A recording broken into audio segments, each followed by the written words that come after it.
1 લાખ માણસોના લાડવા ચૂરમાના અત્યારે કમ્પ્લીટ થઈ ગયા છે. ટાઢા પાણીના ટાઢી સાઇઝના આ રીતના ટેન્કર મેકવામાં આવેલા છે. 1 લાખ માણસોની ફૂલવડી આગવી કમ્પ્લીટ. અંદાજિત આ કેટલી ચોકીઓ છે? ये ચોકીઓ છે 700 થી 25. અંદાજિત કેટલા લાડુ હશે? લાડવા મતલબ એ તો 1.5 લાખ ને હારે ઘરે જાય. માણસોનું જે અત્યારે ઊંધિયું કમ્પ્લીટ થઈ રહ્યું છે, અંદાજિત હજારો માણસોનું રસોઈ તૈયાર થઈ રહી છે. હેલો જય માતાજી મિત્રો, ખુશાલી સુપરલક્ષ્માં તમામ મિત્રોનું હાર્દિક સ્વાગત છે. આપણે છીએ કાહવા ગોગા મહારાજનો પ્રથમ પાટોત્સવનો ભવ્યથી ભવ્ય જે તૈયારીઓ જે ચાલી રહી છે.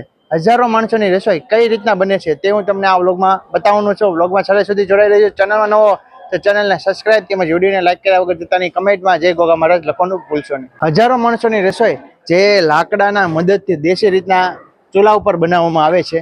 તો ચાલો આપણે અંદર જઈને જોઈએ કે કઈ રીતના રસોઈ બને છે. પ્રથમ શરૂઆત કરીએ તો જે અહીંયા મસાલા તેમજ અલગ અલગ બટેકાને એવું બધું સુધારવા માટે મશીન દ્વારા તે મશીનનો ઉપયોગ કરવામાં આવે છે. ત્યાર પછી અહીંયા ગરમા ગરમ ગાંઠિયા કે જલેબી પાડવા માટે આ મશીનનો ઉપયોગ કરવામાં આવે છે. પછી અહીંયા જોઈ કે હજારો માણસોનો જે રાત માટે રસોઈ બની રહી છે. શું બને છે એમાં? કઢી બનાવવામાં આવે છે. અંદાજિત કેટલા માણસોની બને? 8,000 માણસો. અંદાજિત 8,000 માણસોની જે અત્યારે કઢી બનાવવામાં આવે છે.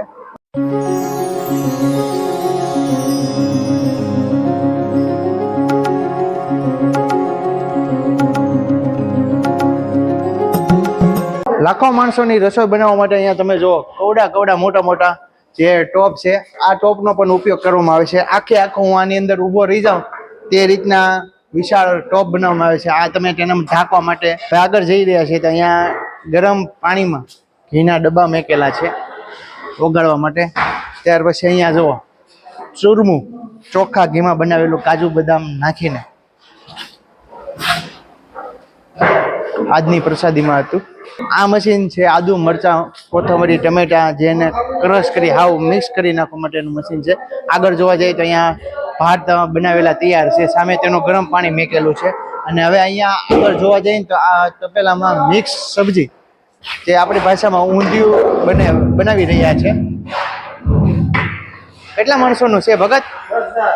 10,000 માણસોનું જે અત્યારે ઊંધિયું કમ્પ્લીટ થઈ રહ્યું છે.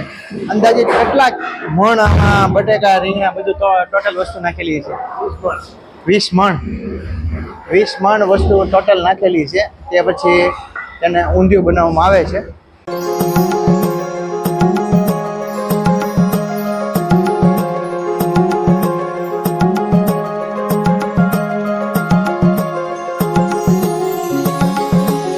આજના બપોરના શાકમાં બટેકાનું શાક હતું અને કઠોળમાં જે ચણાનું શાક હતું. આખા 3 બાઉલ જો ચણાના શાકના બનેલા છે. અને હવે જેમાં ગરમ મસાલો ઉપયોગમાં આવતો તે તમામ ગરમ મસાલો આ જગ્યા ઉપર રાખવામાં આવેલો છે. મરચા, લવિંગ, ભજીયા, તીખા તમામ વસ્તુ. હવે હું તમને બતાવવા જઈ રહ્યો છું કોઠાર સ્ટોર રૂમ, જ્યાં અનાજનો આગવો જે સ્ટોક કરવામાં આવેલો છે તે જગ્યા ઉપર.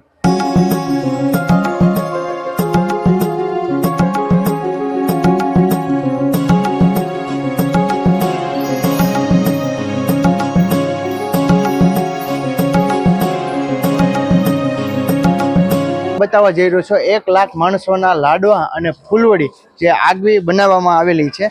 આ જગ્યા ઉપર જુઓ તમે ફૂલવડીને આખો વિશાળ ટોપ ભરેલો છે. પછી આગળ આપણે જોવા જઈએ તો 1 લાખ માણસોના લાડુ ચૂરમાના કમ્પ્લીટ થઈને સ્ટોક બનાવવામાં આવેલો છે.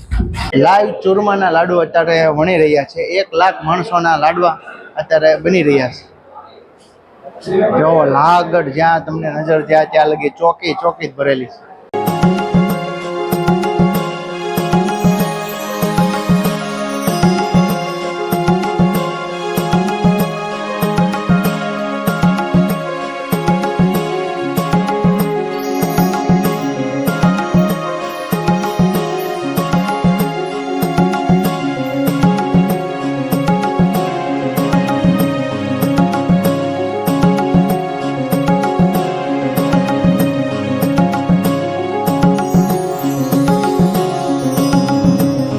એક લાખ માણસોની ફૂલવડી આગવી કમ્પ્લીટ. અહીંયા મિત્રો ટાઢા પાણીના ટાઢી સાઇઝના આ રીતના ટેન્કર મેકવામાં આવેલા છે. આ ટેન્કર સાઇઝનું છે. તો સામે ભાવિ ભક્તો સાઇઝ પી રહ્યા. હવે આપણે આવી ગયા છીએ ગરમા ગરમ લાઈવ રોટલી બની રહી છે અને એ અહીંયા વિશાળ ડોમની અંદર રસોડું ચાલુ છે. તે અહીંયા 22 તારીખ અને 23 તારીખ માટે આ વિશાળ ડોમમાં રસોઈ બનાવવામાં આવશે. તો અત્યારે આપણે આ રસોઈ ગરમા ગરમ રોટલી બની રહી છે તે આપણે જોઈએ. અને રોટલીનો લોટ બાંધવા માટે આ બંને મશીનનો ઉપયોગ કરવામાં આવે છે. તો અહીંયા લોટ બાંધેલો કમ્પ્લીટ જ છે. અહીંયા જો લોટ બાંધીને આ રીતના નાના નાના ગળિયા કરીને આગળની પ્રોસેસિંગ ઓલાભાઈ કરે છે.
અહીંયા હજારો માણસોની રસોઈ બનાવવા માટે બટેકાનો, રીંગણાનો અને ફુલેવરનો એ રીતના આગવો સ્ટોક કરી દેવામાં આવેલો છે.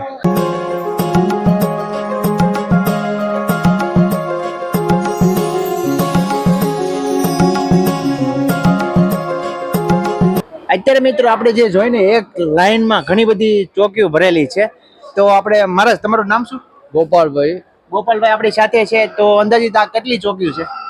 એ ચોકીઓ છે 700 થી 25. 700 થી 25 જેટલી ચોકીઓ છે. કેટલા લાખ માણસોની રસોઈ બનેલી છે? 1,10,000. 1,10,000 માણસોની રસોઈ છે. અંદાજિત કેટલા લાડુ હશે? અંદાજે લાડુનું તો ટાર્ગેટ મતલબ એક ચોકીની અંદર મતલબ 170 લાડવા છે. એટલે હવે આ બધો ટોટલ મારીએ તો એ લાડવા મતલબ હે તો 1.5 લાખ ને હારે ઘરે જાય. 1.5 લાખ લાડવા કમ્પ્લીટ થાય એમને. તો આજની માટે રસોઈ કઈ હતી?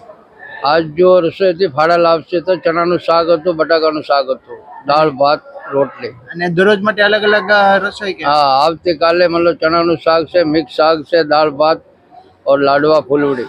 અને આપણે છેલ્લી તારીખ છે 23 તારીખ. તો એ તારીખે 23 તારીખે દાળ ભાત ઓર ગોળ ઓર ઘી. અહીંયા મિત્રો હજારો માણસોની રસોઈ કઈ રીતના બની છે તે મેં તમને વિડીયો દ્વારા બતાવ્યું. તો તમને અમારો વિડીયો ગમ્યો હોય તો લાઈક કરો, શેર કરો, કમેન્ટમાં ગોગા મહારાજ લખવાનું ભૂલતા નહીં. ચાલો મળીએ નવા વ્લોગ સાથે. જય માતાજી, જય શ્રી કૃષ્ણ, જય ગોગા મહારાજ.